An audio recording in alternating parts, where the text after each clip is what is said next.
ठीक है। So starting और next topic that is photons. क्योंकि फोटो इलेक्ट्रिक इफेक्ट को समझने से पहले फोटोन को समझना बड़ा जरूरी है। पहले तो फोटोन क्या होता है, फोटोन क्या होता है, पढ़े हो केमिस्ट्री में, पढ़े फोटो? हाँ, एनर्जी पैकेट्स। एनर्जी पैकेट का मतलब क्या है? एनर्जी का पैकेट कैसे हो सकता है? एनर्जी का पैकेट कैसे हो सकता है? तो देखो फोटोन जो है, हाँ सर वो जो अपना एसएचएम के रिकॉर्डिंग्स आ गया है यूट्यूब पे, वो सारे हैं? हाँ सारे, ओके सर। लेकिन उसमें चैप्टर स्पेसिफिक नहीं है। चैप्टर स्पेसिफिक मतलब कि हर चैप्टर में एसएचएम होता है, उसका मैंने वो चैप्टर पे छोड़ दिया। जो चैप्टर मैं लूँगा उस चैप्टर में उसको लेते जाऊँगा। Okay sir. वैसे उसका नोट्स भी है, वो दे सकते हैं। वैसे पढ़ाऊंगा तुम लोग को। फोटोन्स देखो, फोटोन्स का मतलब होता है, वैसे तो इसको हम इन जनरल डिफाइन करते हैं, energy packets. Energy packets, now what is the meaning of energy packets? तो इसका एग्जांपल है कि सपोज कि मैं क्या कर रहा हूं कि मैं, एक बगीचा है, एक मेरे पास गार्डन है, उसमें कुछ प्लांट्स हैं, सैपलिंग्स हैं, उसमें कुछ प्लांट्स हैं या सैपलिंग्स हैं। इन सारे सैपलिंग्स को मुझे वाटरिंग करना है। तो इसका दो तरीका हो सकता है। एक तरीका ये होता है कि मैं एक शावर यूज करता हूँ, मैं एक शावर यूज करता हूँ इस टाइप का, जो ऐसे करके होता है शावर, और इससे मैं इसको पानी देता हूँ। तो इसमें क्या होता है, जब इस शावर से पानी जाता है, जो स्ट्रीम से जो वाटर जाता है, तो क्या होता है? बेसिकली ये जो वाटर है वो यूनिफॉर्मली इस पूरे एरिया पे डिवाइडेड है। वो इस पूरे एरिया के ऊपर यूनिफॉर्मली डिस्ट्रीब्यूटेड, जैसे बारिश होती है। तो ये क्या हो रहा है, ये पानी जो निकल रहा है इससे, वो डिस्ट्रीब्यूटेड है सब जगह। अब मान लो एक पर्टिकुलर सैपलिंग को 1 लीटर पानी चाहिए, 1 लीटर पानी चाहिए, 1 लीटर पानी चाहिए। मान लो इस पर्टिकुलर सैपलिंग को 1 लीटर पानी चाहिए, सफिशिएंट पानी चाहिए। होता क्या है, जब ये पानी इस पे गिर रहा है तो ये इसके ऊपर गिरता है, ये इसके ऊपर गिरता है, ये इसके ऊपर गिरता है। तो आउट ऑफ टोटल एरिया जिसपे ये पूरा पानी यूनिफॉर्मली डिस्ट्रीब्यूटेड है, ये तो छोटा सा फ्रैक्शन है, ये छोटा सा फ्रैक्शन है। यानी कि जब 1 लीटर पानी इसमें से निकल चुका होगा, जब 1 लीटर पानी इसमें से निकल चुका होगा, तो इन सबको बहुत कम मिला होगा। हो सकता है इस प्लांट को 10 ml, इसको 10 ml मिला होगा, इसको 10 ml, बीच में कुछ वेस्ट हुआ होगा। कहने का मतलब है कि ये पूरा डिस्ट्रीब्यूटेड है, तो थोड़ा थोड़ा पानी सबको मिलेगा, बट इक्वल मिलेगा। धीरे धीरे सबको पानी मिलता जाएगा, और फाइनली क्या होगा, आफ्टर लॉन्ग टाइम इसको 1 लीटर मिलेगा। तो सबको 1 लीटर एक साथ मिल जाएगा ना। टाइम लगेगा, it would take time, this would take time, take long time, ये बहुत ज्यादा टाइम लेगा, it will take long time, but after that time not only this sapling, every sapling would get the water। क्योंकि किसी भी instant पे अगर तुम इस शावर को बंद करोगे तो तुम देखोगे उस समय तक हर प्लांट ने सर्टेन अमाउंट में वाटर सबको मिल चुका है। वो भले ही कम है 1 लीटर से, बट है सबको इक्वल। इसको हम बोलते हैं वेव फ्रंट। क्या बोलते हैं? Wave front. इसको हम बोलते हैं, जो तुम पानी गिरता देख रहे हो, इसको हम बोलते हैं wave energy. Wave energy. Wave nature में क्या होता है कि जो वेव की एनर्जी होती है, पावर होती है, वो पावर यूनिफॉर्मली डिस्ट्रीब्यूटेड होती है। किसके ऊपर? वेव फ्रंट के ऊपर। और इंटेंसिटी को डिफाइन करते हैं power divided by area of the wave front. तो समझो एनर्जी जो है वो इसके ऊपर यूनिफॉर्मली डिस्ट्रीब्यूटेड होती है, वेव फ्रंट के ऊपर। यानी वेव नेचर में क्या होता है, जो भी पावर या एनर्जी फॉल कर रही है वो उसके एक सरफेस के ऊपर यूनिफॉर्मली डिस्ट्रीब्यूटेड, उसको बोलते हैं वेव फ्रंट। वेव फ्रंट, अगर इतना बड़ा वेव फ्रंट है, अगर एक पैरेलल बीम ऐसे जा रहा है, अगर एक पैरेलल बीम इस तरह से जा रहा है, ये अगर पैरेलल बीम है और ये किसी दीवार के ऊपर अगर गिर रहा है, अरे किसी दीवार के ऊपर अगर ये गिर रहा है, इस दीवार के ऊपर ये बीम यूनिफॉर्मली गिर रहा है, इसका मतलब इस दीवार के ऊपर अगर हम छोटा सा एक सर्कल बनाएं, इस दीवार के ऊपर अगर हम एक छोटा सर्कल यहां बनाएं और छोटा सा सर्कल यहां बनाएं, हम इस दीवार के ऊपर दो छोटे छोटे सर्कल बनाएं, तो हम क्या देखेंगे कि this is receiving a particular fraction, a particular percentage of total energy of this. इस टोटल जो ये फॉल हो रहा है उसका कुछ परसेंटेज इसको मिल रहा है, उतना ही परसेंटेज इसको ही मिल रहा है, लेकिन सबको इक्वल मिल रहा है, मतलब वो डिस्ट्रीब्यूटेड है यूनिफॉर्मली। ये है पहला मेथड। दूसरा, ये वेव नेचर में होता है। दूसरा, हम क्या करते हैं, इस शावर के माउथ पे, हम इस शावर के माउथ पे एक पन्नी लगा देते हैं, एक बैग लगा देते हैं, प्लास्टिक का बैग। हम इस शावर के माउथ पे एक बैलून लगा देते हैं, एक बैलून लगा देते हैं और इसमें वाटर को कलेक्ट होने देते हैं। जो भी वाटर निकल रहा है इसको कलेक्ट होने देते हैं। 1 मिनट तक इसको कलेक्ट होने देते हैं, 1 मिनट तक इसको कलेक्ट होने देते हैं, क्योंकि 1 मिनट में ये कितना वाटर एमिट करता था, 1 लीटर एमिट करता था टोटल पर मिनट, ये 1 लीटर एमिट करता था। हम यहाँ इसको बैलून लगा देते हैं और 1 मिनट तक बैलून को पकड़े रहते हैं और बैलून में वाटर जमा होगा, बैलून बड़ा होगा। अब क्या करते हैं, इस बैलून को बांध के फेंक देते हैं। अब क्या करते हैं, हम इस बैलून को बांध करके फेंक देते हैं। तो फेंकेंगे, ये किसी एक सैपलिंग के ऊपर जाके गिरेगा, ये किसी एक सैपलिंग के ऊपर जाके गिरेगा। जिस सैपलिंग पे गिरेगा और ये ब्रस्ट कर जाएगा, ये बैलून वहां पे जाके अपने पूरे वाटर को दे देगा। इस सैपलिंग को कंप्लीट वाटर मिल जाएगा, जितना 1 मिनट में यहां निकलता था, जितना 1 मिनट में यहां निकलता था, अभी भी 1 मिनट में ये 1 लीटर बन गया, 1 लीटर बन गया। लेकिन जब तुमने इसको फेंका तो जिसके ऊपर ये गिरा उसको 1 लीटर सडनली मिल गया without any time lag. This gets 1 litre. T equal to 0 minus पे गिरने के ठीक पहले इसके पास कोई पानी नहीं था, और T इक्वल टू 0 प्लस पे इसके पास कंप्लीट पानी है। T इक्वल टू 0 माइनस पे गिरने के ठीक पहले इसके पास 0 वाटर था, और T इक्वल टू 0 प्लस पे इसको 1 लीटर मिल जाएगा। Within no time its need is satisfied. But इसको कुछ नहीं मिलेगा, इसको कुछ नहीं मिलेगा।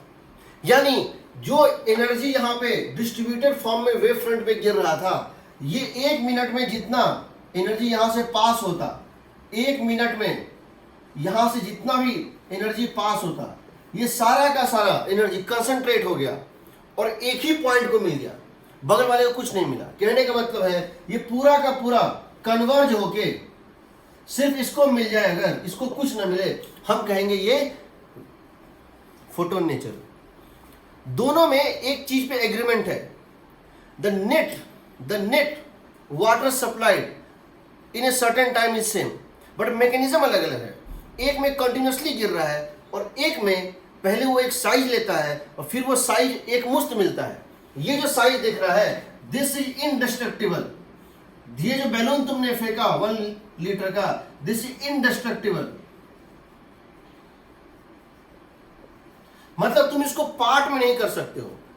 तुम एक बैलून दे सकते हो किसी प्लांट को, 2 बैलून दे सकते हो, 1.5 बैलून नहीं दे सकते हो।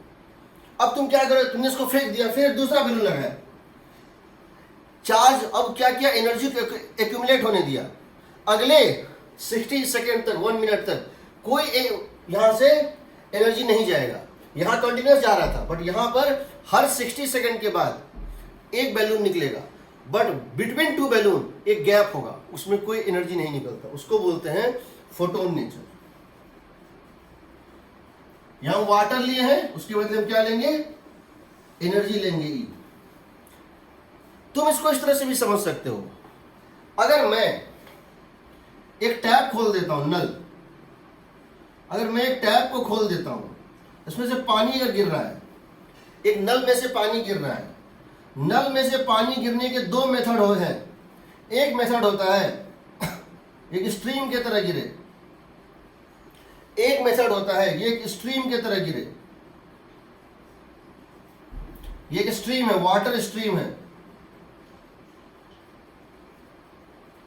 दूसरा होता है कि नल से ड्रॉप बाय ड्रॉप गिरे, ड्रॉप बाय ड्रॉप गिरे, उसमें क्या होता है देखो, उसमें क्या होगा, पहले ये ड्रॉप एक पर्टिकुलर साइज लेगा, जब तक इस ड्रॉप का एक साइज नहीं होगा, जब तक ग्रेविटी उसको ब्रेक नहीं करेगा, तब तक ये अपना साइज बढ़ाएगा, और जब एक पर्टिकुलर साइज है तो ये ब्रेक करके गिर जाएगा, यही ना, ये होता है ड्रॉप बाय ड्रॉप। यहां पर अगर इस ड्रॉप का साइज मान लो 1 मिलीग्राम है, यहां अगर ड्रॉप का साइज 1 मिलीग्राम है, तो तुम्हारे कंटेनर में पानी जो है वो या तो 1 मिलीग्राम होगा या 2 मिलीग्राम होगा या 3 मिलीग्राम होगा, बट यहां पर तुम कितना भी मिलीग्राम कलेक्ट कर सकते हो, क्योंकि ये कंटिन्यूअस है। तो यहां पर तुम चाहो तो 2.8 मिलीग्राम भी तुम कलेक्ट कर सकते हो, बट यहां पे जब भी कलेक्ट होगा कंटेनर में जो पानी कलेक्ट होगा वो क्या होगा, वो इंटीग्रल मल्टीपल ऑफ 1 मिलीग्राम ही होगा। दोनों में पानी सेम गिर रहा है बट मैकेनिज्म अलग है। यहां पे ये कंटिन्यूअस गिर रहा है, बट यहां पर एक गैप के साथ गिर रहा है। पहले एक क्वांटम बनता है, पहले एक साइज बनता है, जब बन जाता है तब वो साइज मूव करता है। एग्रीड? कोई डाउट? Yes, sir. इसको बोलते हैं फोटोन। एक मिनट रुक जाओ।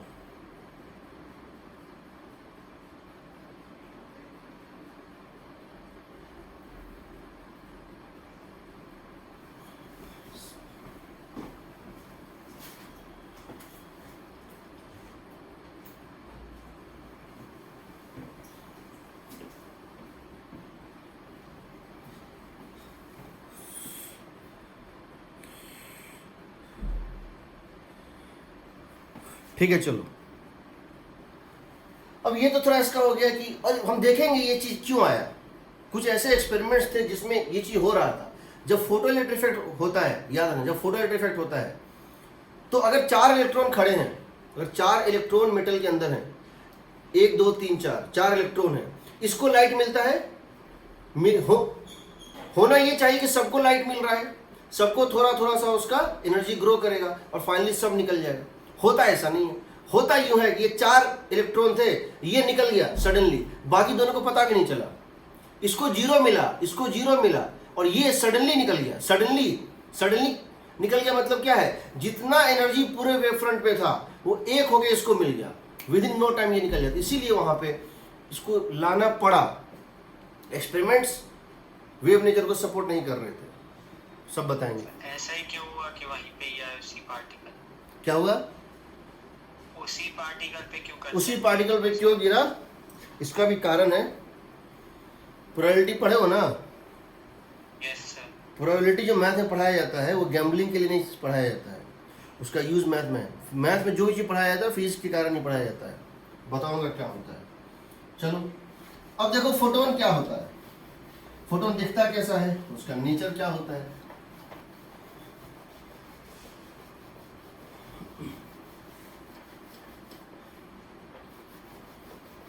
फोटोन जो होता है वो एक तरह से कह सकते हैं कंसंट्रेटेड फॉर्म ऑफ एनर्जी होता है। एक पर्टिकुलर टाइम इंटरवल का एनर्जी जो होता है, एक पर्टिकुलर टाइम इंटरवल में जो वेव में एनर्जी पास करती है वो सारी एनर्जी एक हो जाती है, उसको बोलते हैं हम फोटोन एनर्जी। उसको क्या बोलते हैं, तो बोलते हैं कंसंट्रेटेड फॉर्म ऑफ, हम कह सकते हैं कंसंट्रेटेड फॉर्म ऑफ एनर्जी। हम जरा जानना चाहते हैं प्रॉपर्टीज ऑफ फोटोन।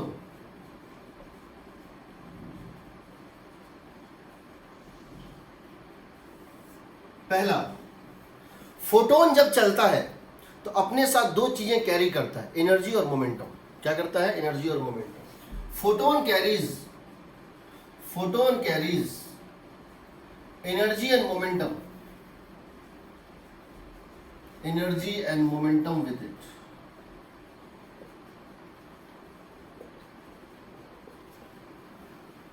तो समझिएगा, अगर ये एक फोटोन है, इस फोटोन को हम इस तरह से दिखाते हैं, होता नहीं इस तरह से बट दिखाते इस तरह से।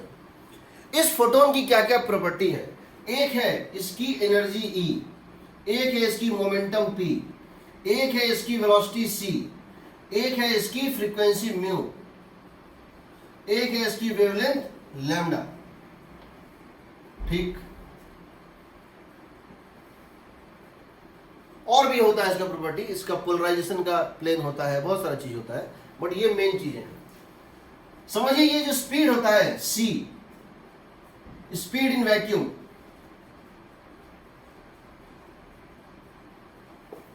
ये होता है 1/√ऑफ mu naught into epsilon not,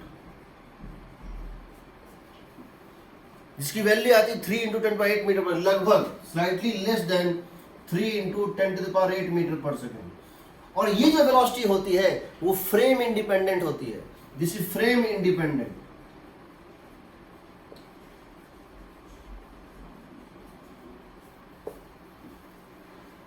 sir उस पे बैठ भी जाए तो भी 3 × 10⁸ हो। क्या चीज? मान लीजिए उस पे बैठ गए सपोज उस फ्रेम में, तो भी इसकी स्पीड है। अगर यहां कोई चीज स्पीड c से चल रहा है, यहां कोई स्पीड c से चल रहा है, यहां स्पीड c से चल रहा है, यहां स्पीड c से चल रहा है, ये रेस्ट पे है और ये स्पीड c से चल रहा है, या ये v से चल रहा है और ये स्पीड c से चल रहा है। First case, second case, third case and fourth case. ये c से इधर, ये c से इधर, ये c से इधर, ये c से उसी डायरेक्शन में, ये यहां, ये c से राइट, ये इधर, ये इधर। सब केस में किसी एक पार्टिकल की स्पीड अगर c हो गई, किसी एक पार्टिकल की स्पीड अगर c हो गई, तो सारी रिलेटिव स्पीड c हो जाती है। यानी relative speed in all the cases is c। Relative speed या relative velocity in all cases is c। एक दूसरे के रेस्पेक्ट में इनकी स्पीड c ही दिखेगी। तुम लोग ये कैसे हो सकता है, तो जो सिलेबस खत्म होगा पूछना, तो मैं उसको डिराइव करके बताऊंगा, क्योंकि उसके लिए एक ट्रांसफॉर्मेशन लगता है, उसको हम बोलते हैं लॉरेंस ट्रांसफॉर्मेशन। c और c सेम डायरेक्शन में है, तुमको लगना चाहिए दोनों एक दूसरे के रिस्पेक्ट में रेस्ट पे होगा, नहीं, c की स्पीड c के रिस्पेक्ट में c ही होगी। c और c एक अपोजिट आ रहा है, c ही होगी। ये रेस्ट पे, ये c, इसको ये c पे दिखेगा और इसको ये c पे दिखेगा, सबका एक दूसरे के रिस्पेक्ट में c ही हो जाता है। ये हमारे सिलेबस में नहीं है, बट बात की बात है, बस ये समझ लो ये फ्रेम इंडिपेंडेंट होता है। दूसरी बात, एनर्जी होता है h न्यू, यानी hc/λ, because c is equal to होता है frequency into lambda, frequency into energy होता है h nu, but that is hc/λ। ये होता है एनर्जी ऑफ ईच फोटोन, ये होता है energy of each photon, energy of each photon. दूसरा जो मोमेंटम होता है, मोमेंटम एक वेक्टर क्वांटिटी है, ये होता है h/λ। क्या होता है? h/λ। तो मोमेंटम का फॉर्मूला होता है mass into velocity. Particle physics में मोमेंटम का फॉर्मूला होता है mass into velocity. Momentum mass into velocity नहीं होता है। मोमेंटम का फॉर्मूला पार्टिकल फिजिक्स में होता है मास इनटू वेलोसिटी, और वेव में होता है, क्वांटम फिजिक्स में होता है h/λ। मोमेंटम एक फिजिकल क्वांटिटी है जिसके चेंज की वजह से एनर्जी फोर्स का जन्म होता है। मोमेंटम वो फिजिकल क्वांटिटी है जिसके चेंज की वजह से फोर्स का जन्म होता है, याद रखना, ठीक। तो मोमेंटम का फॉर्मूला होता है mv। मोमेंटम mv नहीं होता है, मोमेंटम यहां फॉर्मूला क्या होता है? h/λ। चूंकि ये एक वेक्टर क्वांटिटी है, इसकी डायरेक्शन जो है, इसकी डायरेक्शन होगी along the direction of propagation, along the direction of propagation। इसका मतलब क्या हुआ कि अगर पहले देख लो, बता रहे, और इसकी मैग्नीट्यूड को हम ये भी लिख सकते हैं hc/λc। हम इसके मैग्नीट्यूड को ये भी लिख सकते हैं, ऊपर नीचे क्या करेंगे, c से मल्टीप्लाई कर देंगे। hc/λ क्या होता है? e, तो e/c। और इसकी डायरेक्शन होती है डायरेक्शन ऑफ प्रोपेगेशन। इसका मतलब क्या हुआ कि अगर एनर्जी दो फोटोन की सेम है, तो मोमेंटम मोमेंटम हो सकता है सेम ना भी हो। समझो, if two photons have same momentum,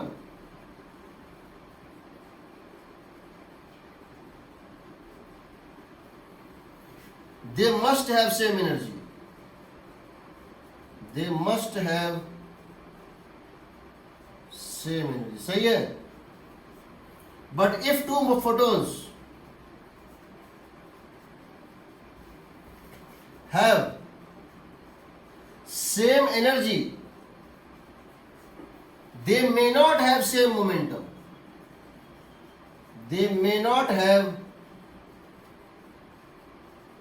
same momentum. इसका मतलब क्या हुआ जी?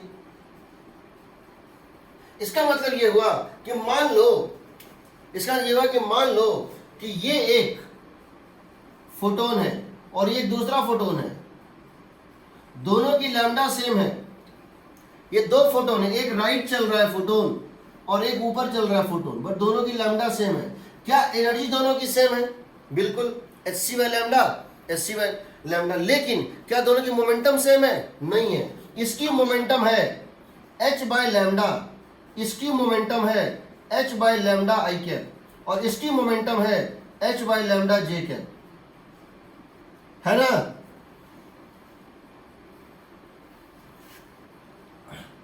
ये राइट चल रहा है, ये ऊपर चल रहा है. चूंकि दोनों का डायरेक्शन अलग है, दोनों का, और दो लैम्डा सेम है, एनर्जी सेम मतलब लैम्डा सेम, लैम्डा सेम मतलब मोमेंटम का मैग्नीट्यूड सेम, बट डायरेक्शन जब तक सेम नहीं होगा मोमेंटम को इक्वल नहीं बोल सकते. Agreed?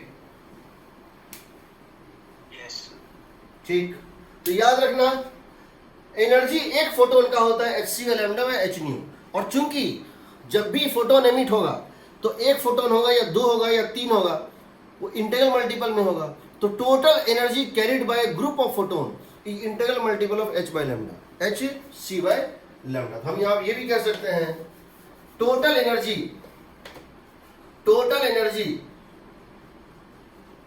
Carried by a group of photons, क्या होगा बताओ, is equal to n times of hc by lambda और n times of h nu. होगा ना?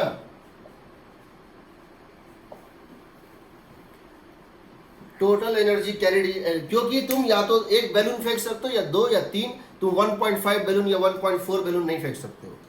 तो जब भी होगा तो integral multiple of h by lambda होगा. ठीक है? कोई डाउट यहाँ?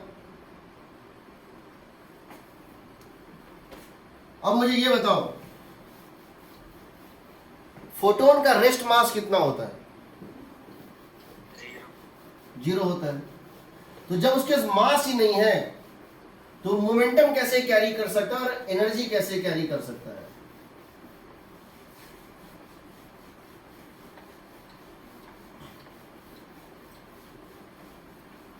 जिस चीज के पास मास ही नहीं है वो मोमेंटम और एनर्जी कैसे कैरी कर सकता है? मोमेंटम और एनर्जी कैसे कैरी कर सकता है? देखते हैं कैसे कैरी कर सकता है. देखते हैं कैसे कैरी. तो पहला, सेकेंड पॉइंट हमारा है rest mass of a photon is 0.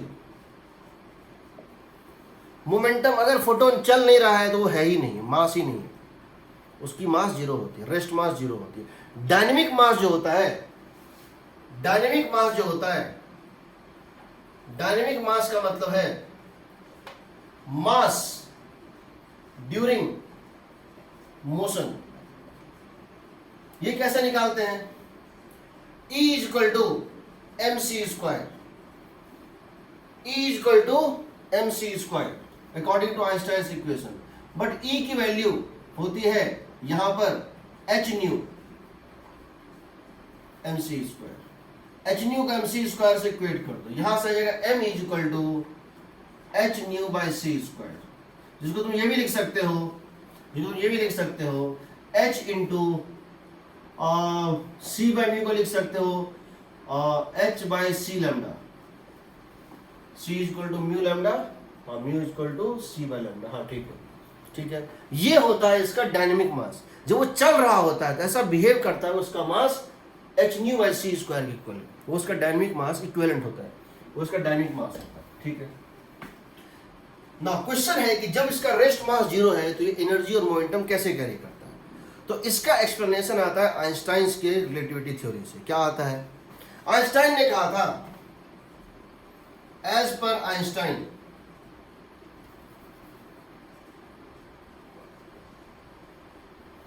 अगर एक पार्टिकल जिसकी मास m है, if A particle of rest mass, if a particle of rest mass m naught moves with speed v less than c, then its mass becomes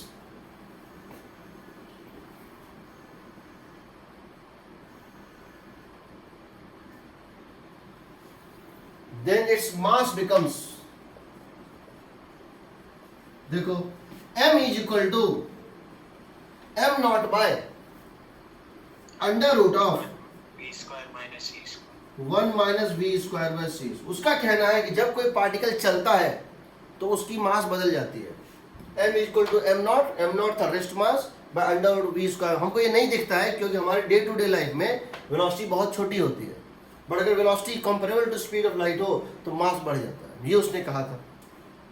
अगर हम इसको मान के चले उसने ये सही कहा था, तो पहली बात जो मोमेंटम होगा किसी पार्टिकल का जो फ्लाइट में है, हम अभी उसकी बात नहीं कर रहे, हम फोटोन की बात नहीं कर रहे। फोटोन इसके स्पेशल केस में नहीं, कोई भी पार्टिकल है जिसकी रेस्ट मास थी m नॉट और वो मूव कर रहा है, मोमेंटम उसकी क्या होगी mv, और वो v स्पीड चल रहा है, उसकी मोमेंटम होगी mv।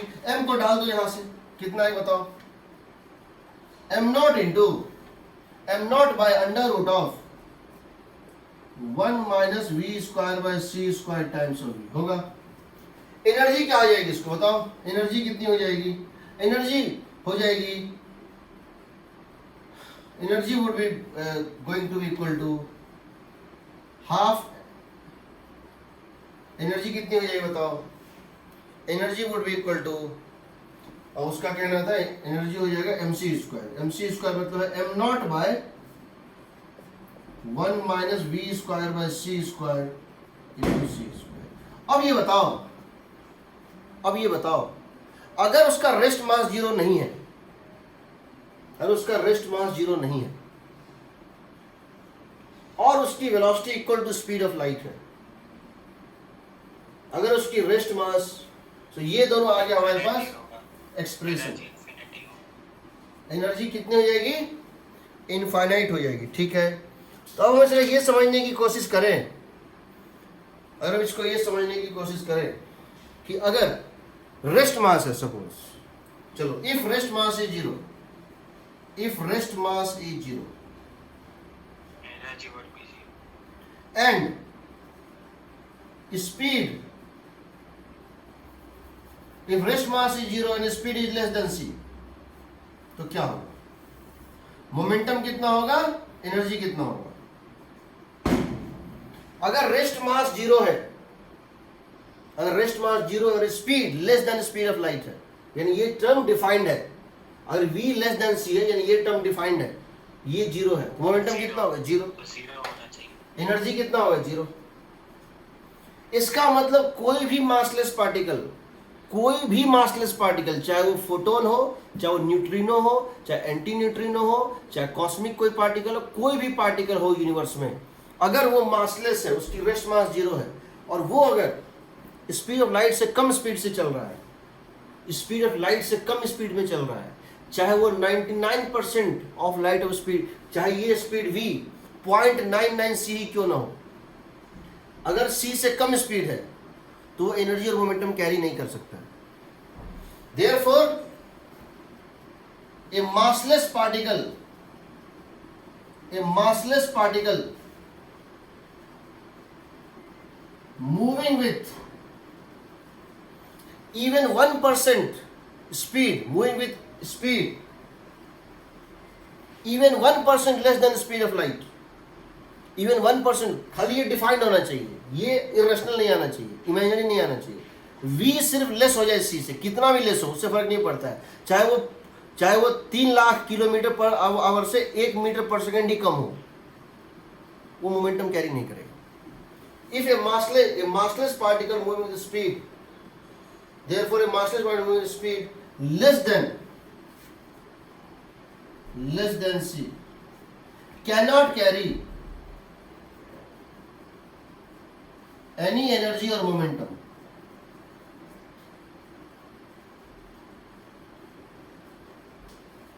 दूसरा, अगर रेस्ट मास 0 है, इफ रेस्ट मास इज 0 और वेलोसिटी इक्वल टू c, तो मोमेंटम क्या आ रहा है, 0/0। अगर रेस्ट मास 0 है और स्पीड c के इक्वल है, 0/0। एनर्जी कितना आ रहा है, रेस्ट मास 0, v और c इक्वल 0/0। मतलब क्या है, इनडेटरमिनेट।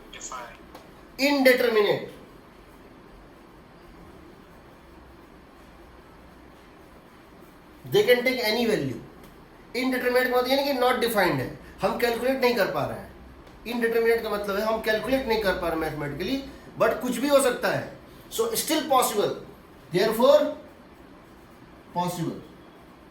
तो समझ लो, मासलेस पार्टिकल को अगर एनर्जी और मोमेंटम कैरी करना है, मासलेस पार्टिकल को अगर एनर्जी और मोमेंटम कैरी करना, उसके एक ही रास्ता है, उसकी speed equal to speed of light होनी चाहिए। न 1 मीटर पर सेकेंड ज्यादा, न 1 मीटर पर सेकेंड कम। 1 मीटर पर सेकेंड कम होगा, 1 मीटर से कम होगा तो मोमेंटम या एनर्जी 0 हो जाएगा, और 1 मीटर पर सेकेंड ज्यादा होगा तो ये नॉट डिफाइंड हो जाएगा, उससे ज्यादा स्पीड पॉसिबल ही नहीं है। देयरफॉर ए मासलेस पार्टिकल, याद रखना, a massless particle can carry energy and momentum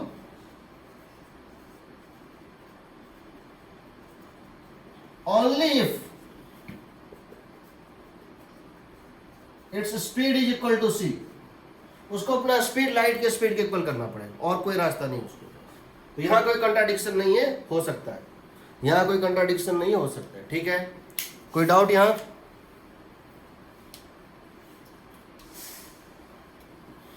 चलिए मिटा रहा हूं इसको।